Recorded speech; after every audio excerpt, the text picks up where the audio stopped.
The rain was pouring harder than anyone expected. It came down in thick sheets, bouncing off the pavement, drowning out the sound of passing cars, turning the street into a blur of headlights and reflections. People rushed past with their collars pulled high, eyes fixed ahead, desperate to get home. And in the middle of the storm, a woman sat trapped. Her wheelchair was angled awkwardly at the curb, one wheel slightly off balance, her hands gripping the cold metal rims as if holding on to the last bit of control she had left. She wasn't shouting loudly, not at first. Just a strained voice, barely cutting through the rain.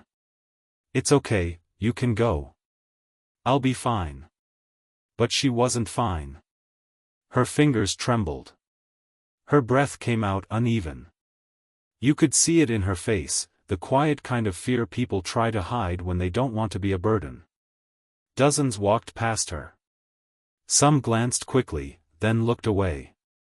Others didn't even slow down. A man in a suit stepped around her without breaking stride, his phone pressed to his ear. A young couple whispered something to each other, then crossed to the other side of the street. Each person had somewhere to be, somewhere more important than stopping. And maybe, if you're being honest, you've done the same thing before. Pretended not to see. Told yourself someone else would help. Because stopping means getting involved, and getting involved means responsibility. So the rain kept falling, and she stayed there, alone in the middle of it all, quietly asking people to leave her behind as if she had already accepted that no one would stay. Then one man stopped. He didn't rush. He didn't hesitate. He just stood there for a second, looking at her, really looking. Water dripped from his jacket, his shoes soaked through, but he didn't seem to notice. "Hey," he said, gently, like he didn't want to scare her. She shook her head immediately, forcing a small smile. "It's okay, really. I don't want to trouble you." And there it was, that familiar instinct to shrink yourself, to make your pain easier for others to ignore. The man crouched down slightly so they were eye level. "You're not a trouble," he said. Simple words. But something in his tone made her pause. And what he did next, no one saw coming. Before we dive deeper, let us know in the comments where you're watching from. We'd love to hear from you, and don't forget to hit that subscribe button so you never miss any of our upcoming videos. Because what happened that night didn't just change her life, it exposed something no one was ready for. Jonah Fletcher wasn't supposed to stop that night. Not because he didn't care, but because his life had reached a point where even 5 minutes could cost him something he couldn't afford to lose. He was a single father, the kind who measured his days in bills due, hours worked, and how long he could stretch a single meal to last too. Earlier that evening, he had been sitting at a small kitchen table, staring at a notice he hadn't yet opened, knowing exactly what it would say anyway. Across from him, his daughter sat quietly, swinging her legs under the chair, watching him the way children do when they sense something is wrong but don't have the words to ask. "Are we okay?" she had said softly. Jonah forced a smile, the kind that doesn't quite reach the eyes. "Yeah, we're okay." But he knew things were getting harder to hold together. By the time he stepped out into the rain that night, his mind was already crowded. Rent was late. His next shift started early the following morning. Missing even an hour of sleep meant showing up exhausted, and showing up exhausted meant mistakes. Mistakes meant warnings. And warnings meant he could lose the one job keeping them afloat. So when he saw the woman in the wheelchair, stuck at the curb, soaked and shivering under the weight of the storm, his first instinct wasn't heroic. It was hesitation. A quiet, uncomfortable pause. Because stopping meant getting involved. And getting involved meant time. And time was something Jonah didn't have. But there was something about her that didn't sit right. It wasn't just that she was stranded. It was the way she kept telling people to leave, even when they slowed down. "I'm fine," she would say quickly, before anyone could even offer help. Her voice had a rehearsed quality, like she had said those exact words too many times before. When Jonah crouched beside her, he noticed how tightly her hands gripped the wheels, not just from the cold, but like she was bracing herself for something else entirely. "Do you need help getting across?" he asked. She shook her head again, faster this time. "No, please, just go." Her eyes didn't meet his. They flicked past him, scanning the street, watching, waiting. And that's when it shifted. Because most people in her position would have accepted help. Or at least hesitated before refusing it. But she didn't hesitate. She pushed it away instantly, almost urgently. And you have to ask yourself, why? If you were stuck in the middle of a storm, unable to move, would you turn away the one person who stopped? Or would you hold on to them, even just for a moment longer? Jonah felt it too, that quiet question settling in the back of his mind. Something about this wasn't just fear. It was caution. Like she wasn't just trying to survive the storm, she was trying to avoid being seen. Jonah exhaled slowly, glancing back down the street, calculating. Every second he stayed, the risk grew. His daughter was at home, probably already asleep, trusting that he'd be back soon. His alarm would ring in a few hours. His boss wouldn't care about a story, no matter how real or urgent it sounded. Life didn't pause for moments like this. It rarely ever does. But still, he didn't move. "You sure?" he asked again, quieter now. She finally looked at him, and for a brief second, something broke through her guarded expression. Not relief. Not gratitude. Something closer to conflict. Like part of her wanted to say yes, and another part was terrified of what that yes might lead to. Because what no one knew, was why she refused help. And the truth was, she wasn't just stuck, she was hiding something. Jonah stayed there for a moment longer than he planned to. Just long enough for doubt to creep in. The rain kept falling, heavier now, soaking through his jacket, dripping from his sleeves, pooling at his feet. He looked at the woman again, then back down the street, then at his watch. It would have been easier to leave. Quicker. Safer. No explanations, no consequences. Just another person passing by, convincing himself someone else would step in. And for a second, he almost did. He straightened up slightly, his body turning just enough to suggest he was about to walk away.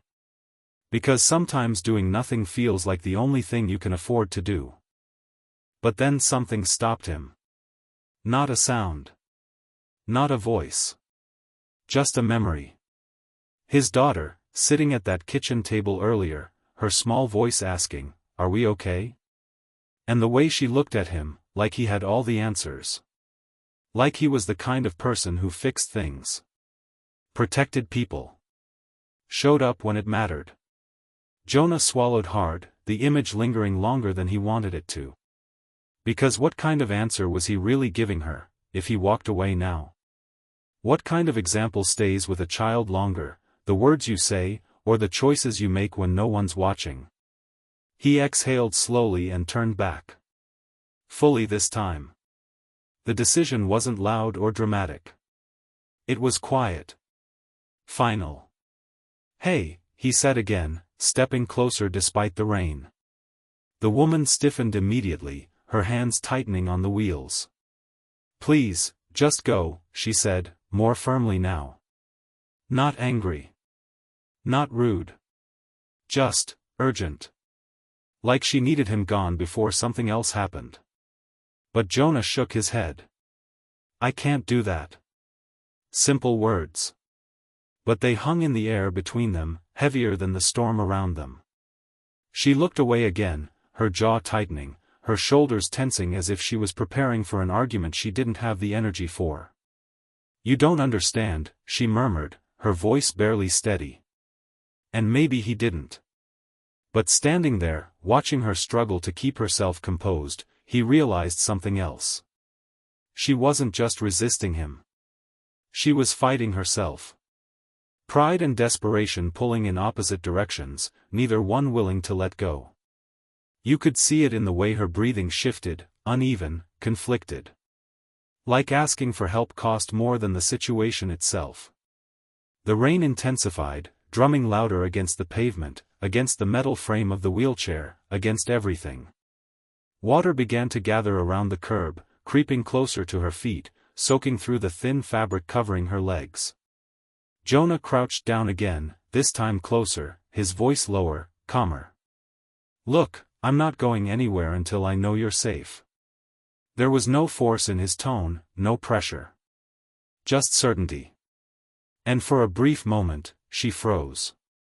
Like she didn't know how to respond to someone who wasn't taking no for an answer. Then she said something that made him pause. "It's not about the rain," she whispered.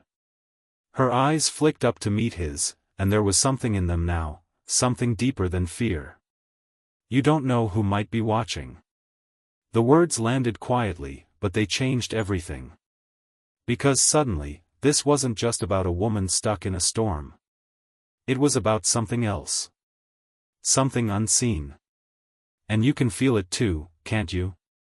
That shift. That moment when a situation stops being simple and starts asking questions you weren't prepared to answer.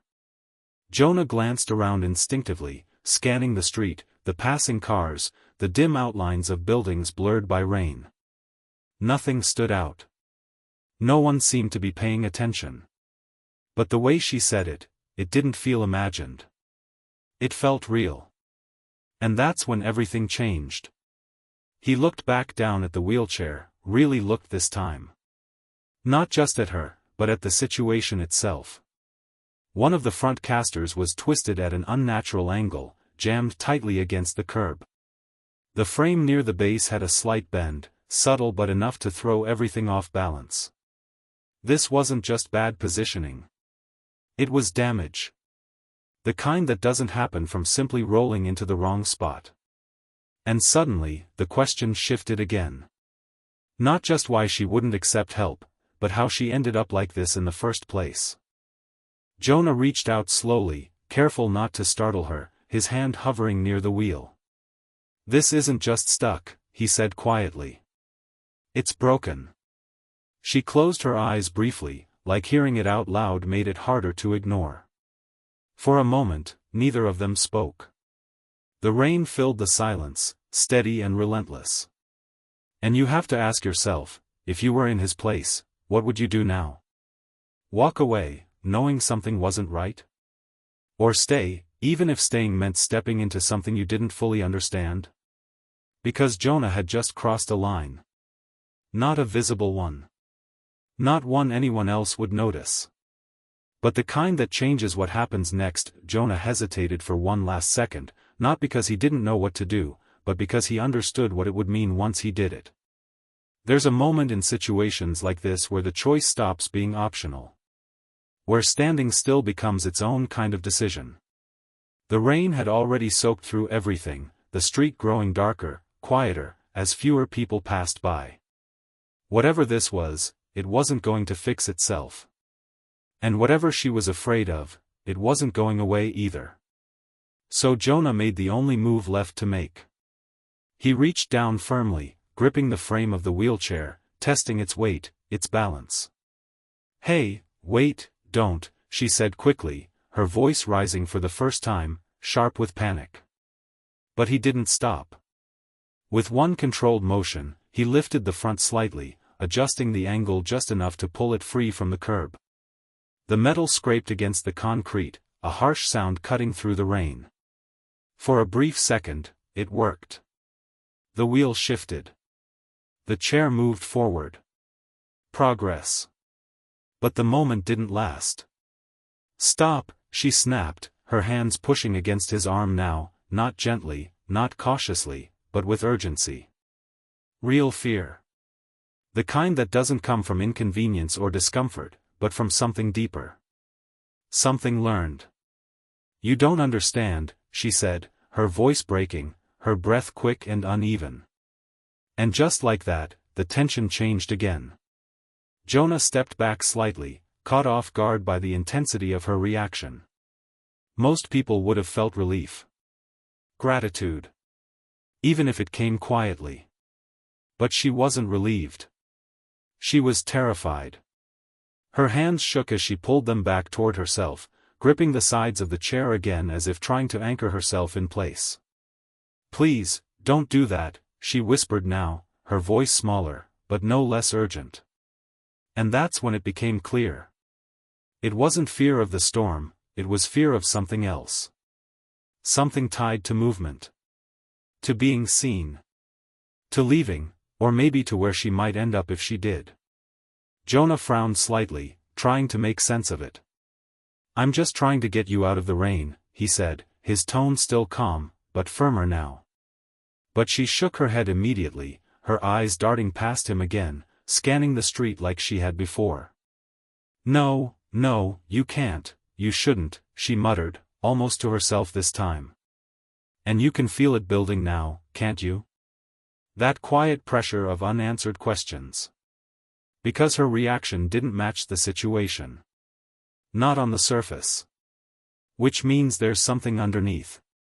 Something she hasn't said yet. Jonah glanced around again, slower this time, more deliberate. The street was still mostly empty. A car passed in the distance, its headlights briefly illuminating them before fading into the rain. Nothing obvious. No one approaching. But her fear didn't fade with the silence. If anything, it grew. "Talk to me," Jonah said, lowering himself back down to her level. "What's going on?" For a moment, she didn't answer. Her lips parted slightly, like she was about to speak, then stopped.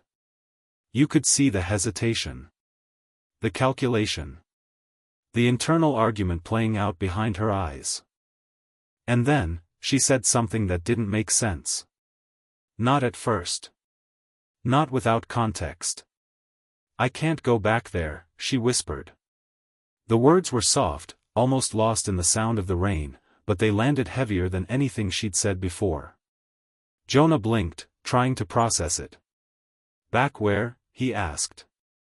But she didn't answer immediately. Instead, she looked past him again, her expression tightening, her shoulders pulling in slightly as if bracing for something that hadn't happened yet. And now the question shifts again.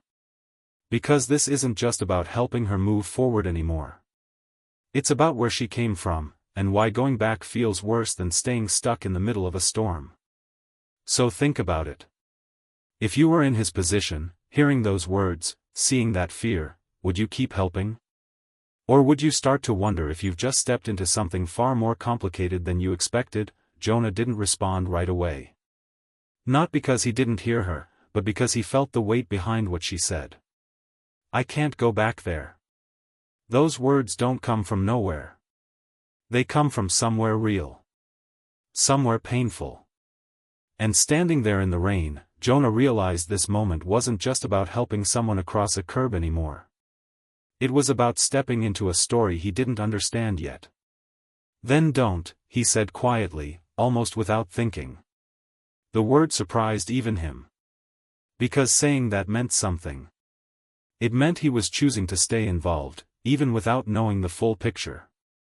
And for someone like Jonah, that wasn't a small decision. Because Jonah's life had already been stretched thin long before this night. Every day was a balancing act. Wake up early, get his daughter ready for school, rush to work, stay late when asked, come home exhausted, and still find the energy to be present for her. To listen. To smile. To pretend things weren't as fragile as they felt.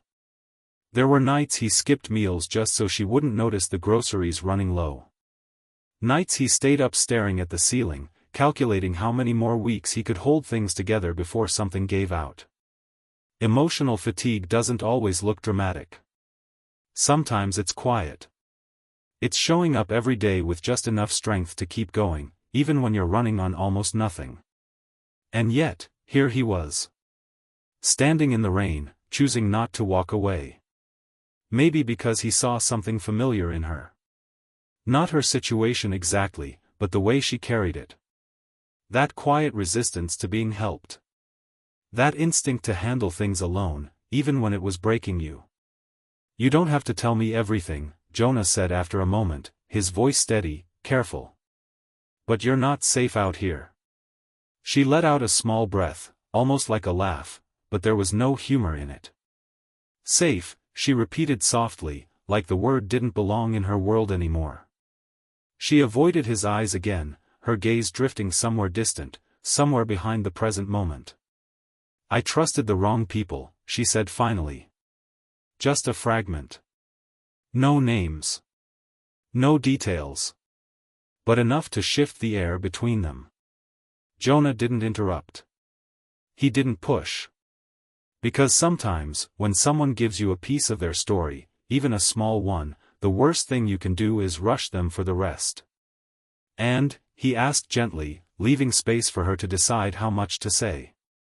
She swallowed hard, her fingers tightening slightly on the edge of the chair. I lost everything. Another fragment. Still incomplete. But heavier now. And you can feel it building, can't you? The gaps. The unanswered questions. Because what does everything mean? A home? A family? Trust? Or something even harder to replace? The rain softened slightly, but the tension didn't. If anything, it deepened. Jonah leaned back slightly, processing, his mind trying to connect pieces that weren't fully there. He thought about his own life again. About how close he'd come to losing things too. Not in the same way, maybe. But close enough to understand what it feels like when stability starts slipping through your hands. 6 months earlier, he had almost lost his job after missing too many shifts when his daughter got sick. He remembered sitting in his car outside the hospital, gripping the steering wheel, trying to figure out how to be in 2 places at once. Provider. Father. Problem solver. There's no manual for that. No moment where everything lines up perfectly. You just make choices and hope they're enough. And standing here now, he realized something else. Sometimes helping someone else doesn't come from having everything together. Sometimes it comes from knowing exactly what it feels like when things fall apart. What happened after that? Jonah asked, his voice quieter now, more careful than before. She shook her head immediately, like the question itself was too much. It doesn't matter, she said quickly. But her tone didn't match the words. Because it did matter. It mattered enough that she was out here, alone, in the middle of a storm, refusing help from strangers but unable to leave. It mattered enough that she kept looking over her shoulder like the past hadn't stayed where it belonged. A car passed slowly this time, its headlights lingering just a second longer than the others. Jonah noticed it. So did she. Her entire body tensed, her breath catching slightly as the light washed over them before moving on. And just like that, the tension reset. Sharper now.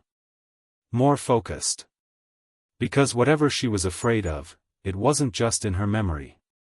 It felt close. Present. Real. Jonah leaned in slightly, lowering his voice again. You think someone's looking for you? He asked. She didn't answer right away. But she didn't deny it either. Instead, she whispered something so quietly it almost got lost in the sound of the rain. I shouldn't have trusted them. Not past tense in the way you'd expect. Not resolved. Still active. Still affecting her now. And that leaves you with another question. If the danger is still real, then what happens if he stays? So think about it for a second. What would you have done in his place? Stayed, even as things started to feel more complicated, more uncertain? Or walked away, convincing yourself it wasn't your responsibility? Because Jonah was already too far in to pretend he hadn't seen any of this. And whether he realized it or not, the next choice he made wasn't just going to affect her. It was going to affect him too. Jonah didn't realize when the moment shifted from concern to certainty, but it did. It happened in the small details. The way her eyes followed every passing light. The way her hands never fully relaxed, even when she stopped speaking. The way she kept positioning herself just slightly away from the street, like she was trying to stay out of sight rather than simply get out of the rain. People who are just stranded don't act like that. People who are lost don't scan every shadow. And people who are simply unlucky don't flinch at the sound of a car slowing down. He noticed something else too. A faint mark along her wrist, partially hidden beneath the sleeve of her jacket. Not fresh, but not old enough to ignore either. The kind of mark that tells a story without saying a word. Jonah didn't point it out. He didn't need to. Because by now, the pieces were starting to form something clearer. Something heavier. She wasn't just stuck here. She had come from somewhere. And wherever that place was, it wasn't safe. But the truth was darker than anyone expected, and Jonah felt it before he fully understood it. That quiet realization settling in his chest, tightening slightly with every second that passed. "You didn't just end up here, did you?" he said carefully. Not accusing. Not pushing. Just opening the door. For a moment, she didn't respond. Her lips parted slightly, her breath uneven again, her eyes fixed somewhere past him. And then, slowly, something in her expression changed. It wasn't guarded anymore. It wasn't controlled. It cracked. Her shoulders dropped first, like the strength she had been holding onto finally slipped. Then her hands loosened their grip on the chair, her fingers trembling not from the cold this time, but from something deeper. And when she spoke again, her voice wasn't steady. It wasn't measured. It broke. "I didn't leave. I ran," she said, the words barely holding together. And just like that, everything shifted. Jonah didn't interrupt. He didn't move. Because he understood that this was the moment. The one where holding it in becomes harder than letting it out. "They said it was temporary," she continued, her voice cracking again, her breathing uneven. "They said they were helping me, that I needed it." She shook her head slightly, like even saying it out loud didn't make sense anymore. But it wasn't help. Her eyes finally met his, and this time, there was no distance. No wall. Just honesty. Raw and unfiltered. It was control. The word hung there, heavy and unmistakable. And you can feel it now, can't you? The weight of it. Because control doesn't start all at once. It builds. Quietly. Slowly. Until one day you realize you're no longer making your own choices. Jonah's jaw tightened slightly, his mind racing, trying to understand just how far this went. "They took everything," she whispered. "My phone, my access to money, even my ability to leave without permission." Her voice dropped even lower. "They said it was for my safety." Jonah exhaled slowly, the realization settling deeper now. This wasn't just a bad situation. This was something deliberate. Something planned. "How did you get out?" he asked, his voice steady, even as the tension around them grew heavier. She hesitated again, but this time it wasn't from fear of speaking. It was from remembering. "I waited," she said. "For the right moment, when no one was watching."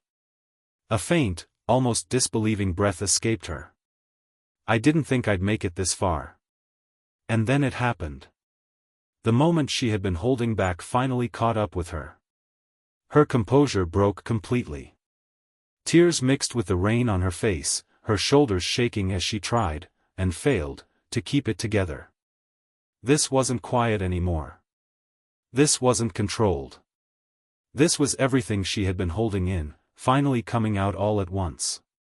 And Jonah just stayed there, not speaking, not interrupting, just present.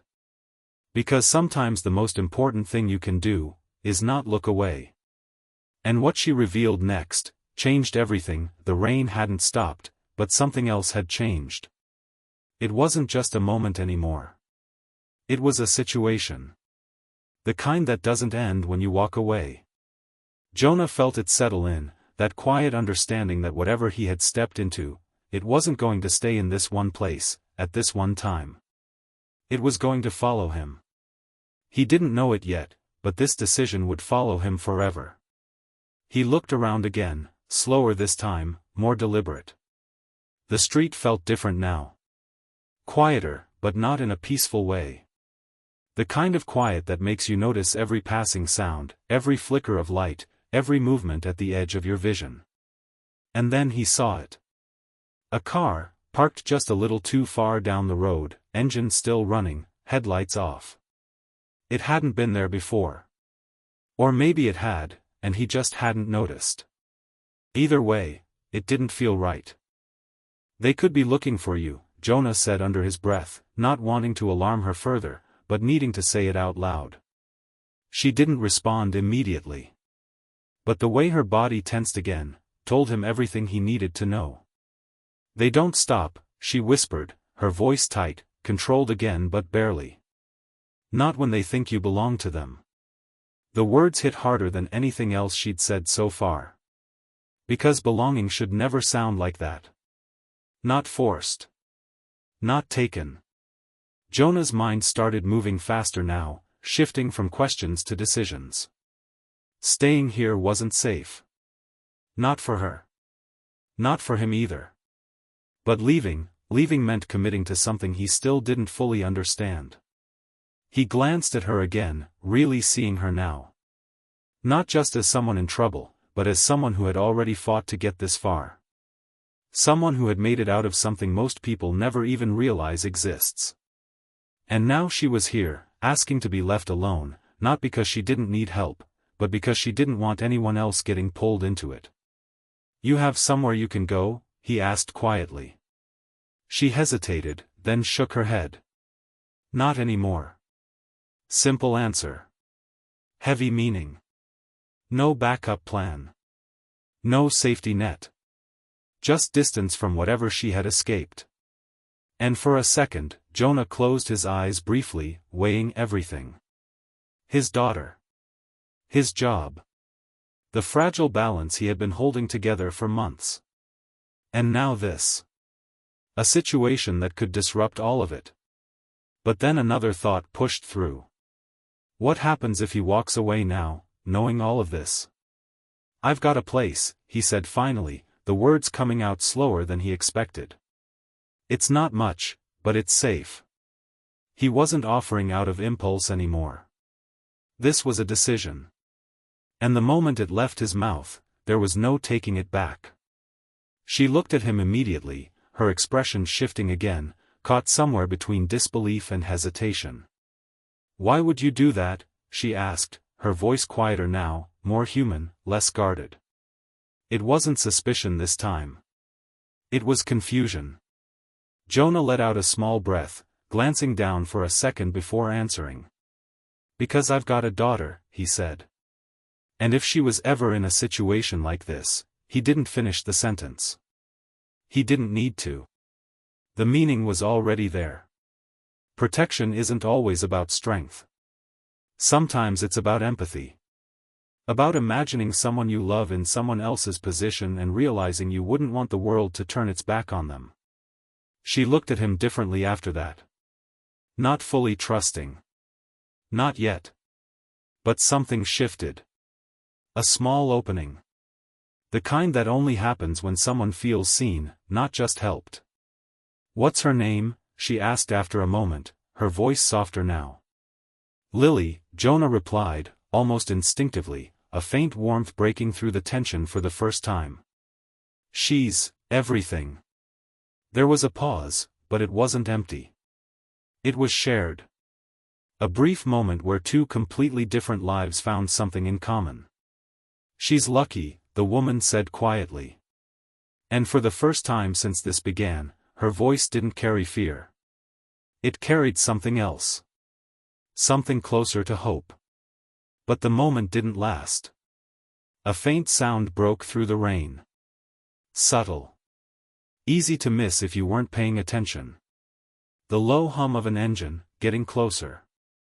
Jonah's head turned slightly, his focus snapping back to the street. The car that had been parked earlier, its headlights flickered on. Not fully. Just enough to signal movement. Intention. And in that instant, the tension returned, sharper than before. They weren't alone, the headlights grew brighter this time, no longer distant, no longer uncertain.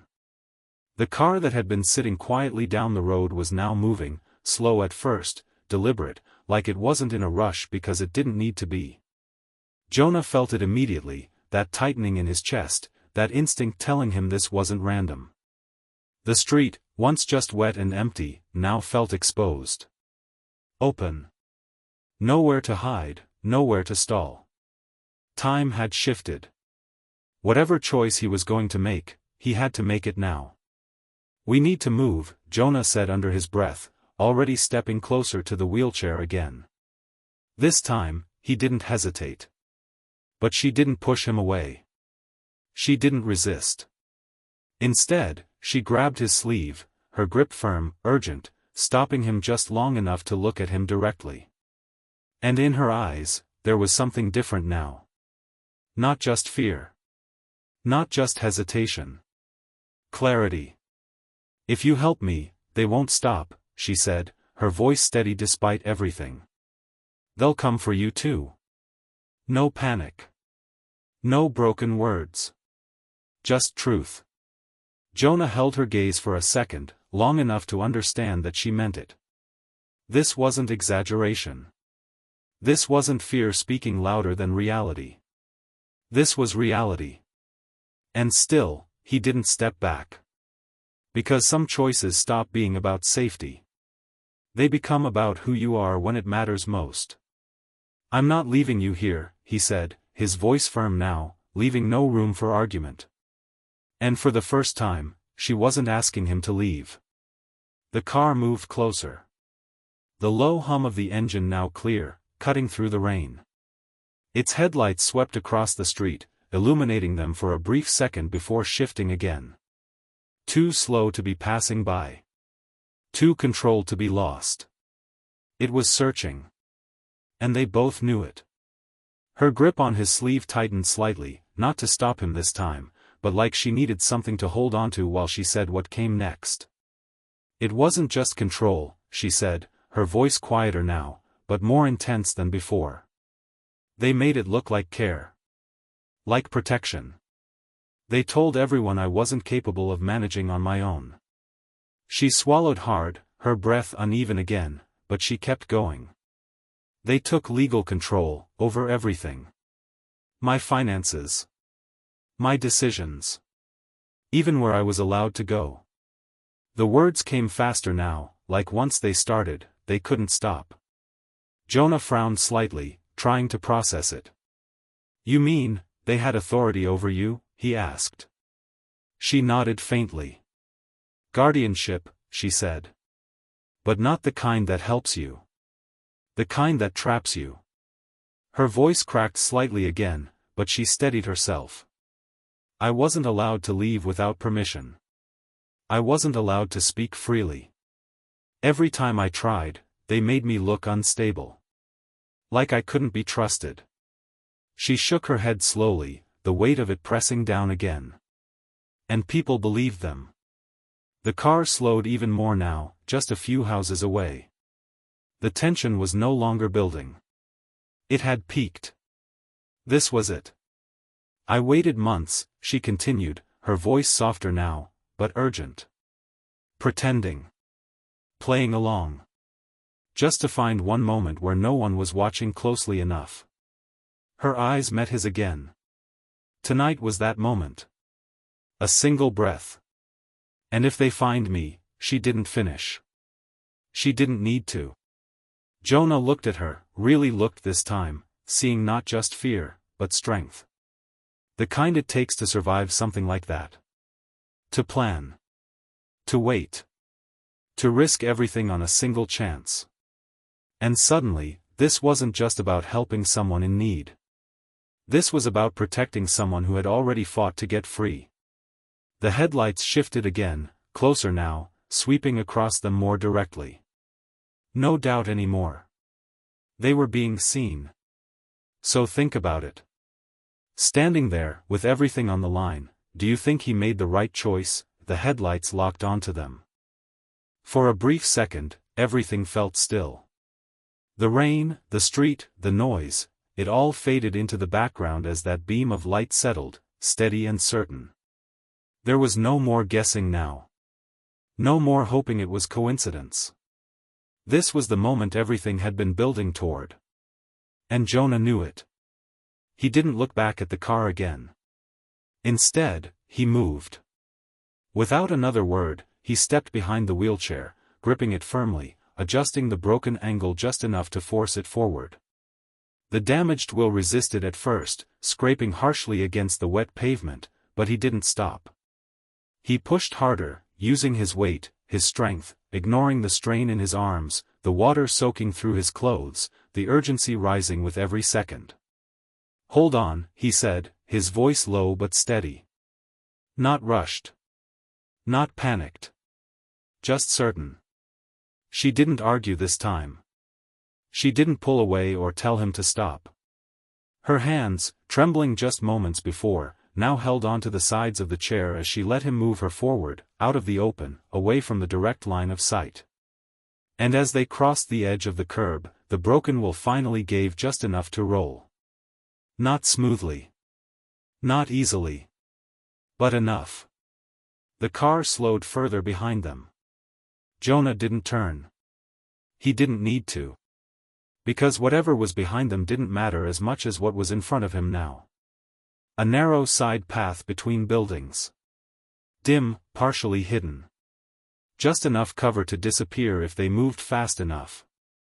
He pushed toward it without hesitation, each step heavier than the last, his breath tightening, his focus locked in.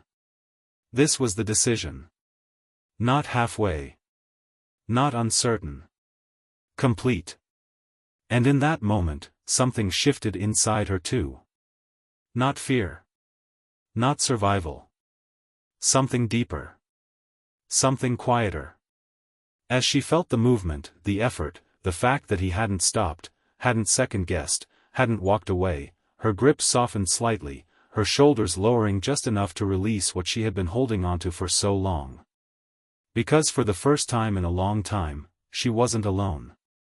The light from the car swept past them again, just missing the narrow path as Jonah pushed her fully into the cover of darkness. Out of sight. Out of reach. The sound of the engine lingered for a second longer, then slowed, then faded slightly as they moved further away. And as the distance grew, so did the realization. In a world where everyone left, he stayed. The rain didn't stop all at once. It slowed. Gradually. Like the night itself was finally exhaling after holding its breath for too long. By the time they reached Jonah's apartment, the storm had softened into a quiet drizzle, the kind that taps gently against windows instead of crashing against them. Everything felt different now. Calmer. Safer. But not untouched. Inside, the space was small. Modest. A worn couch, a narrow hallway, a kitchen that carried the faint smell of something cooked hours earlier. The kind of place that told its own story without needing words.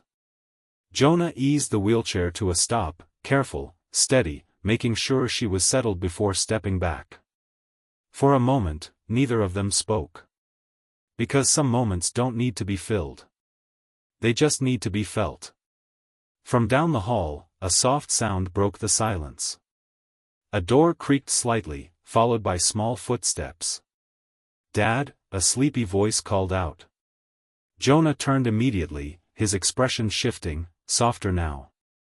"Hey, it's okay," he said gently as his daughter appeared, rubbing her eyes, her curiosity pulling her forward despite the late hour. She looked at the woman, then back at her father, not with fear, but with quiet understanding. Children notice more than we think. They feel what isn't said. "This is someone who needed help," Jonah said simply. No long explanation. No details. Just the truth in its simplest form. His daughter nodded slowly, stepping a little closer, her small voice breaking the silence again. "Are you okay?" she asked. And for the first time, the woman didn't hesitate. "I think I am now," she said softly. And in that moment, something settled. Not everything. Not the past.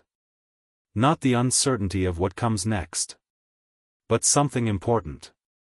The kind of shift that doesn't erase what happened, but reminds you that it doesn't define everything that comes after. Morning came quietly. The storm had passed, leaving behind clean streets, soft light, and a kind of stillness that only comes after something heavy has moved through. Jonah stood by the window for a moment, looking out, thinking about everything that had happened in just a few hours. How one decision, made in the rain, had changed more than he expected. Not just for her, but for him too. Because sometimes, doing the right thing doesn't make life easier. It doesn't solve every problem. But it changes something deeper. The way you see the world. The way you show up in it. Behind him, the woman sat quietly, wrapped in a blanket, her posture no longer tense, her eyes no longer searching every shadow. She wasn't completely at ease. Not yet. But she wasn't alone anymore either. And that made a difference. Sometimes, the people who have the least, give the most. And now think about this for a second. What do you think would have happened if he walked away?